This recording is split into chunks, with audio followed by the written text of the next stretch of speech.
문재인 대통령은 역대 대통령들보다 훨씬 멍청이다. 이명박 박근혜 정부 시절의 어떤 대북 관계 속에서 저거를 퍼주고 당하진 않았다는 느낌이 있거든요. 애국 진보 세력이 낡은 진보도 좀 정신을 차려야 된다 생각하는 게 금강산 관광 이런 것들은 굉장히 올드한 얘기예요. 20년 전에 김대중 대통령 정부 시절에 설계해놓은 방식 그대로 이걸 하느니 마느니 갖고 이거 자체가 굉장히 북한에 끌려가는 인상을 줄 수밖에 없다. 지금 보수정당들은 대안이 없어요. 그 명목상의 강경론밖에 없는 거예요. 접경지역 주민들한테 총알 날라들면 책임질 거냐는 겁니다. 네, 여러분 안녕하십니까. 시사저널TV 시사 끝장입니다. 요즘 북한의 움직임이 심상치가 않습니다. 김여정 노동당 제1부부장의 헌명에서 시작돼가지고 굉장히 다양한 분야에서 격한 어조로 쓰레기 망발 등등등 단어도 아주 센 단어 써가지고 얘기를 하고 있고 비무장화된 곳에 다시 또 군대가 진출하겠다라고 하면서 여러 가지 긴장이 좀 높아가고 있는 이런 상황입니다. 이게 남북 관계에도 당장 영향을 미치고 있지만 우리나라를 둘러싼 이 주변 강국과의 관계에서도 여러 가지 영향을 좀 미치지 않을까 예상이 됩니다. 이 문제 이준석 미래통합당 최고위원, 박원석 정의당 정책위의장과 얘기 나눠보겠습니다. 자, 이준석 최고위원, 이 지금 북한의 움직임 최근 들어서 굉장히 강하게 지금 나오고 있고 실질적인 도발이 있을 가능성까지 지금 나오고 있는데 이 의도라고 할까요? 북한의 의도. 간단하게 한번 분석해 보면 어떻게 왜 그런다고 보세요? 저는 이제 최근에 가장 논란이 됐던 게 김여정의 발언하고 웅유관 냉면 주방장 그 사건. 주방장 사건. 근데 그 주방장 사건은 제 생각에 좀 과대 해석된 측면이 있는 것 같습니다. 제가 그래가지고 외신에서 이걸 어떻게 다루나 보려고 했더니 외신은 냉면 사건은 크게 관심이 없어요. 외신이 잘 안 쓰는 경우는 번역이 안 되는 경우 잘 안 써요. 근데 저도 이거 아무리 해도 번역이 안 됩니다. 요사스럽게 먹는다는 게 무슨 의미인지. 그런데 그건 그렇다 치고 김여정도 저는 근데 약간 좀 의외였던 것이 김여정이 아무리 부부장으로서 이제 공식적인 직위가 따른다 하더라도 대한민국 정부나 대통령에 대한 비난 메시지를 조선중앙통신이나 아니면 노동신문 사설 등의 형태로 하는 것은 정부의 입장이라고 고지 받아들일 수 있겠으나 이런 형식으로 부부장급에서의 어떤 발화를 우리가 즉각적으로 반응하는 것은 격에 맞지 않다라는 생각을 저는 하게 되는 것이거든요. 보통 정부에는 최고 그들 입장에 수령이라든지 아니면 대변인 쪽의 인물이라든지 이런 것들이 있으면은 거기에 대응하는 게 적절하다 보는데 김여정 굉장히 뜬금없었어요. 제가 일단 저 대남 전략의 총책임을 지금 김여정이 맡고 있는 것으로 지금 그렇게 판단되기 때문에 그런 부분이 중시되는 거 아닙니까? 그렇죠. 근데 저는 앞으로 근데 이게 고착화되면은 우리 외교가 굉장히 묘한 점에 빠진다. 제가 굳이 말하고 싶으면은 정부가 지금 밖으로는 김여정 상대하고 있고 안으로는 진중권 상대하고 있고 이게 지금 굉장히 희한한 상황입니다. 지금 보면은. 그래서 저는 앞으로 정부가 이 원칙을 잘 세워야 되는 것이고 김여정이 애초에 대북 전단 문제를 이제 붙들고 나오기 시작했을 때 누가 봐도 대북 전단은 핑계에 불과합니다. 대북 전단이 아니었으면 다른 걸 핑계 잡았을 겁니다. 근데 거기에 대해서 우리가 즉각적인 반응을 보여가지고 정부가 어떻게든 빨리 처리하겠는데 입법이라는 건 시간이 걸리다 보니까 무슨 공유수면 관리법이라든지 이런 거 들고 나오는 순간 폐기물 관리법 이런 거 들고 나오는 순간부터 저는 완전히 이거는 국격이 땅에 떨어졌다 이런 생각을 하는 것이고요. 앞으로는 이런 좀 다급해 보이는 대응들은 북한에서 하지 않았으면 좋겠다. 우리가 지금 시점에 해야 되는 것은 딱 한 가지. 그들이 예고한 대로 예를 들어 우리에 대해서 직접적인 무력 도발이라든지 군사적 조치를 할 경우에 우리는 거기에 상응하는 조치를 하겠다 정도의 입장만 밝히면 되는 것이고 우리 국민을 지키겠다는 입장 정도 원론적인 것만 나가면 되는 것이지 진짜 저는 이렇게 민감하게 반응할 사안은 아니다 이렇게 보는 거거든요. 군의 지시를 내려서 무슨 조치를 하겠다 이렇게 하는데 이게 옛날에 보면 야구장에 가면 홈런 타자들이 나 왼쪽으로 날릴 거야 하고 왼쪽 이렇게 쓱 들면은 거기에 반응하는 사람이 이상한 거거든요. 상대 투수가. 그냥 그러려니 하고 그냥 던져야 되는 거지. 그걸 신경 쓰기 시작하면 이상한 공 던지는 겁니다. 그러니까 저는 김여정이 어떤 발언을 하더라도 앞으로 이런 것에 좀 부안해동하지 않았으면 좋겠다. 페이스에 말리는 거다. 안으로는 친위 부대가 진중권 공격하고 있고 밖으로는 김여정 상대하고 있고 통일부 장관. 이게 무슨 꼴입니까 지금. 박 의원님은 어떻게 보세요? 근데 이제 남북 관계에서 우리가 점하고 있는 우리가 위치하고 있는 포지션이라는 게 그럴 수밖에 없어요. 어쨌든 엊그제가 이제 6.15 선언 20주년이었는데 지난 하노이 노딜 이후에 아무것도 지금 진전이 안 되고 있지 않습니까? 물론 이제 코로나라는 변수도 있긴 합니다만 미국도 잠정적으로 이게 북핵과 관련된 뭔가 이게 외교적 해법이라는 걸 손을 놓은 상태예요. 저는 거기서 오는 스트레스를 지금 표출하고 있다. 아, 북한이 그렇게 예, 보고요. 예. 특히나 이제 핵 경제 병진 노선이라는 새로운 노선을 채택을 했어요. 그러면 이게 뭐 경제를 통해서 인민들한테 성과를 보여야 되는 게 지금 이제 김정은의 과제인데 네. 아무것도 진행이 안 되고 있는 상황입니다. 그 점은 저도 공감을 해요. 지금 저 전단지 문제는 저건 명분이고 빌미이고 야, 예. 저게 지금 북이 거친 언사를 동원하면서 상황을 악화시키고 있는 근본적 원인은 아니다. 네. 다만 그 빌미를 제공하고 있는 측면은 분명히 있다. 네. 그래서 정부가 이 문제를 지나치게 확대시킬 필요는 없다고 봅니다만 그렇다고 또 저렇게 저 풍선을 아무 실익도 없는 저걸 네, 날리는 그 행위도 잘 이해를 할 수가 없어요. 과거부터 있었던 행위라고 얘기합니다만 조용히 자기들끼리 날리면 됩니다. 그러면 어디 동산에 올라가서 그걸 왜 휴전선 앞에까지 가가지고 접경 지역 주민들 불안하게 결국에 그거 해가지고 이제 비즈니스 한다는 거 아닙니까? 그런 극우 비즈니스의 시장이라는 게 있다는 거 아니겠어요? 네. 미국의 NED 같은 데서 돈도 들어오고. 그러니까 일종의 이제 노이즈 마케팅 겸 돈벌이 겸 이렇게 하고 있는 건데 그게 접경 지역 주민들의 생존과 안전에 위협이 된다면 저건 정부로서는 막아야 되는 거죠. 뭐 그리고 과거에 저 이명박 정부 박근혜 그때도 정부 때도 막았죠. 경찰력 네, 동원해서 그때도 막고 경찰력 그런 적이 동원해서 있죠. 막았고 네. 그제건가도 지금 저 한번 충돌했지 않습니까? 해당 지역 주민들하고 네, 네, 네. 그래서 막 그 험한 욕설들 오가고 네. 했는데 이게 자기들만 사는 세상이 아니고 표현의 자유라는 것도 이 사회에서는 한도가 있어요. 그래서 국가 안보를 위태롭게 하거나 오늘 국민의 안전을 위태롭게 하는 경우에는 제한할 수 있는 그렇죠. 게 예, 예. 그리고 이 문제의 근본적 해결은 결국에 이제 북미 간의 대화의 장이 다시 열려야 되고 아, 거기서 북핵 문제에 대한 진전이 나와야 되는데 두고두고 생각할수록 아쉬운 대목은 그거예요. 사실은 그 9.19 합의를 했을 때 영변 문제에 대해서 북한이 어쨌든 해결의 뜻을 밝혔어요. 그때 폭파하고 난 이후에 그렇죠. 그 이전까지는 북한의 태도는 북핵 문제는 북미 사이의 문제지 남한하고 얘기할 문제가 아니다. 라는 게 일관된 공개적으로도 태도였습니다. 막 얘기했죠. 예. 근데 그 일관된 태도에서 좀 달라진 게 이 9.19 합의에서 영변 문제에 대한 해결점을 시사를 했던 거였어요. 사실 트럼프가 이거 받았어야 됩니다. 왜냐하면 영변의 핵전력이라는 게 북한 전체 핵전력의 보수적으로 잡아도 50% 이상인데 그 이상을 요구하지 말고 그걸 받고 나서 거기서 상호 신뢰를 뭔가 축적하면서 실질적인 조치를 나갔어야 해줬어야 되는데 된다. 그게 어그러진 게 저는 첫 번째 아쉽고요. 그게 사실은 미국 국내 정치적 요인이 굉장히 컸지 않습니까? 예. 두 번째는 우리 정부의 남북관계 개선을 위한 실질적 노력, 즉 유엔 제재나 이런 국제 제재 하에서도 할 수 있는 노력들이 저는 있었다고 봐요.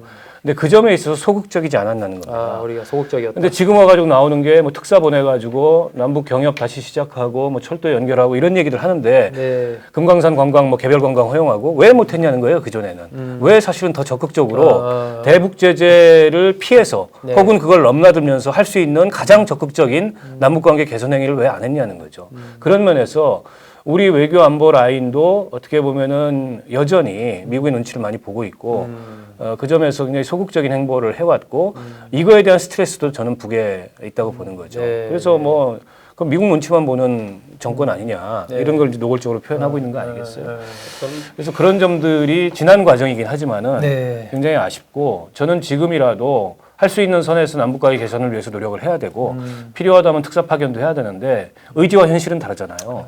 그러니까 현실로 보면 이 정부 내에 이 정부 임기 내에 과연 관계 회복이 이루어질 수 있을까? 미국 대선이라든지 이런 정치 일정을 종합적으로 감안해 봤을 때 쉽지 않은 과제다 이렇게 봅니다. 우리나라의 이제 소위 말하는 애국 진보 세력이 낡은 진보도 좀 정신을 차려야 된다 생각하는 게 지금 이 작금의 사태에 대해 가지고 일부가 대안으로 말하는 금강산 관광 이런 것들은 굉장히 올드한 얘기예요. 20년 전 아이디어예요. 네. 그러니까 대한민국에 해외여행 별로 가지도 않고 그러던 시절에 그냥 특이하다 해서 금강산을 가는 사람이 있을지 모르겠으나 지금 시점에 금강산 관광을 열어주신다 해가지고 민간에서 야 금강산 가자 이런 사람들 별로 없을 거라고는 확신합니다. 네.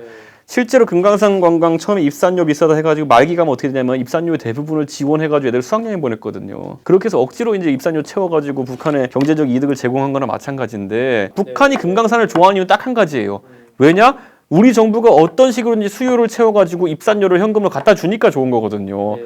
두당 몇백 불이잖아요, 그게. 제가 2008년 북한 갔을 때 이른바 입북료가 1인당 200만 원이었습니다. 그러니까 200불이었겠죠. 아니 저는 평양 백수당 갔으니까 그랬고 아마 평양 금강산은 또 다를 거예요. 그러니까 이게 저는 그러니까 그거 어차피 우리 거 깎아가지고 저기 보내는 겁니다. 근데 이런 지금 상황에서 이제 어쨌든 금강산 관광이든 기타 뭐 이런 것들이 좀 현실성이 없다라고 봤을 때 이준석 최고위원 생각하기에는 지금 상황에서 그럼 우리 정부가 어떻게 해야 된다? 저는 만약에요, 이 애국진보 낡은 세력이 만약에 지금 젊은 사람들을 설득하기 위해서라면요, 지금까지 금강산 관광이라든지 아니면 개성공단에서 발견된 문제점들을 조금이라도 개선해가지고 그걸 제시한다면은 미래통합당뿐만 아니라 젊은 세대가 반응할 수 있을 것 같아요. 예를 들어 개성공단이라는 방식은 우리가 북한 땅에다가 우리 자본을 투입해서 시설을 갖다 놓고 언제 뺏길지 모르는 시설을 갖다 놓고 거기서 공업을 하는 거잖아요. 네.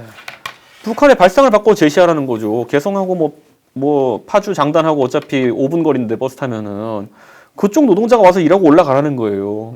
그럼 시설을 탈취당할 이유도 없고 우리 입장에 더 과감한 투자를 할 수 있는 것이고 노동력 활용할 수 있는 것이고 안보 이어 먹고 더 좋잖아요 보면은 뭐 그런 것들 제시할 수도 있는데 전혀 그 관계없이 20년 전에 김대중 대통령 정부 시절에 설계해놓은 그 방식 그대로 이걸 하느니 마느니 갖고 지금 줄다리기 하고 있고 그걸 빌미 삼아서 북한이 뭐라 하는 거를 다 전전긍긍하고 있고 이거 자체가 굉장히 북한에 끌려가는 인상을 줄 수밖에 없다. 예. 그러니까 저는 앞으로 그런 방법론적인 고민도 이제 좀 해야 되는 것이 아닌가. 저는 민주당 분들 많다면 그거 앵무새 같아요.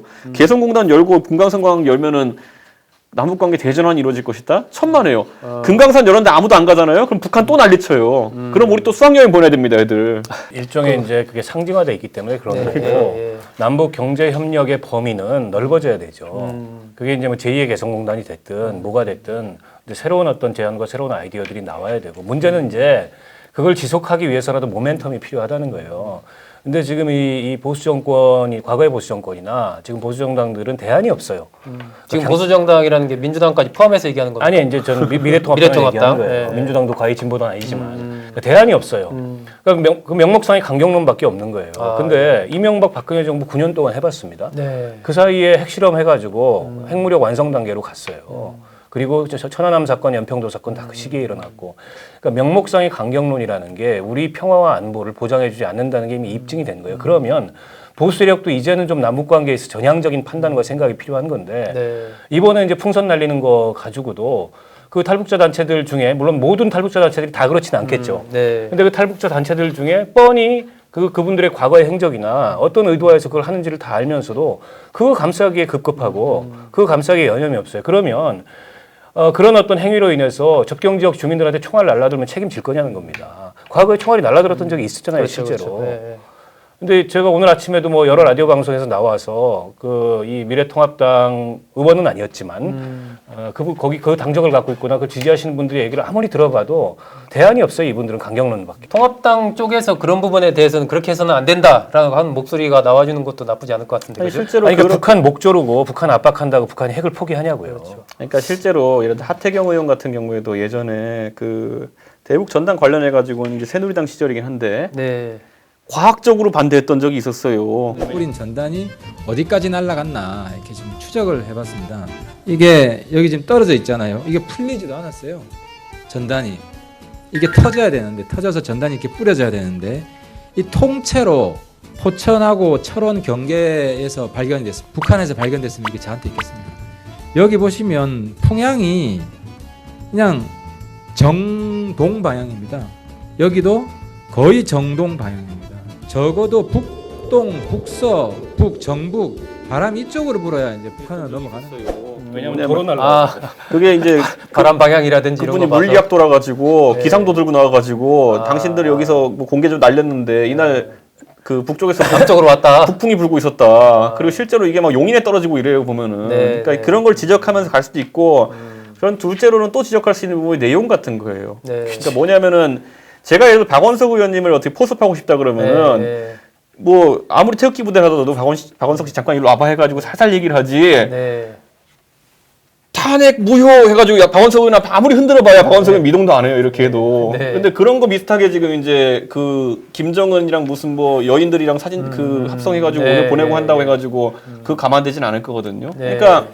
예를 들어 차라리 좀 명민하게 예를 들어 최근에 그 전단지를 보기도 하는 사람이 USB나 이런 매체에 뭘 영상물을 실어 보낸다든지 이렇게 할 수도 있고 결국에는 내 기분 내는 거 그렇게 하고 가면은 내가 태극기 부대 가가지고 야 내가 오늘 박원석한테 한 소리 했어 이런 할 수 있겠지만은 우리 편을 늘리진 못하거든요.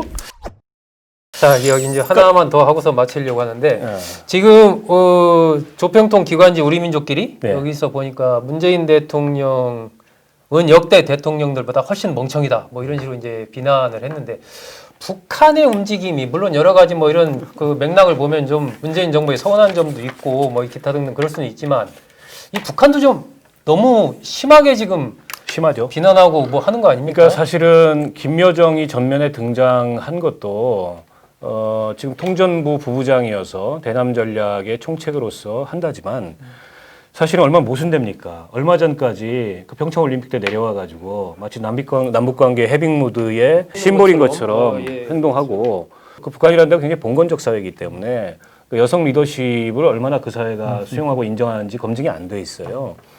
그런 걸 의식한 행보, 정치적 행보다 이런 뭐 해석도 있는데 근데 하노이 그 회담 갈 때 보면 기차 여행 할 때 보면은 그 김정은이 나와서 담배 필 때 재떨이 들고 옆에 서 있던 네, 사람이 네, 네. 김여정이에요. 그러니까 굉장히 사실은 우리 시각에서 보면 우리 상식적인 그 관점에서 보면은 정말 납득이 안 가는 그런 모순된 체제가 북한 체제고 그리고 저들이 작심하고 우리 정부나 우리의 그 최고 통수권자를 비난하려 치면 그 비난의 수위에 한계가 없어요. 네. 과거에도 그랬지 않습니까? 네, 예, 그렇죠. 그리고 아무렇지도 않은 듯 돌아서 가지고 그 이 대화의 장에 나오고 이러는 게 이제 북한 체제라는 걸 우리가 한편으로는 이해할 필요가 있고요.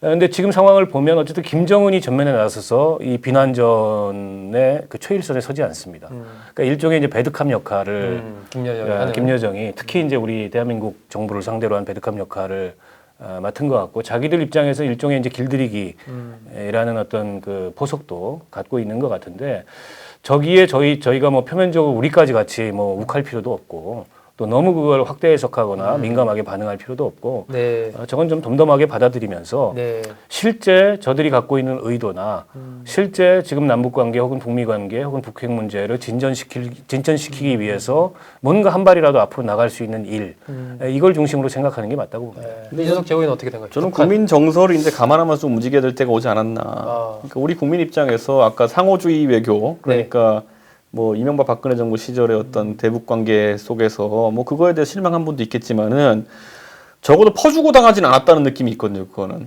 서로 세게 붙어가지고 서로 으르렁거렸다는 느낌인 건데 지금 같은 경우에는 굴종적이다라는 평가를 받는다든지 줄 거 다 주고 왠지 우리가 욕먹는 느낌이면은 그게 다 안 좋거든요. 네. 그럼 뭐 예를 들어 예전에 원색적인 표현을 북한이 썼다고 하지만은 그때는 뭐 역적 패랑이라든지 그냥 상식선에서 그냥 프로파간다성 발언들이었다면은 네. 지금은 모욕을 주기 위한 발언들이거든요. 예. 뭐 냉면을 어떻게 먹느니부터 시작해가지고 예, 이런 예. 것들 그리고 뭐 이런 거 저는 굉장히 궤가 달라졌다는 거에 있어가지고 저는 좀 우려스러운 측면이 있고 정부에서 특히 여당에서 이제는 여당이 180석 가까운 의석을 가졌기 때문에 이들이 즉각적으로 어떤 반응을 하느냐가 굉장히 중요하거든요. 근데 가장 먼저 나온 반응이 종전선언을 해야 된다. 그것 때문에 제가 얘네들이 화가 난 거 아닐까. 종전선언 있는 거랑 무슨 상관이 있습니까? 이게 보면은. 그게 아무리 중요한다 한들 저쪽이 하고 있는 막말에 대응해가 종전선언이라는 거는 그들에게 어쨌든 도움을 주는 행위로밖에 안 보이는 것이거든요. 그러니까 저는 그 관점에서 좀 국민정서 살피며 갔으면 좋겠다. 예. 같이 무슨 뭐 개가 우리를 문다고 해서 우리가 개를 물 필요는 없지만은 그렇다 해도 적절히 대응해줘야지. 개가 우리를 물었는데 거기다 떡을 하나 더 주면 그 다음에 개가 어떻게 반응하겠습니까?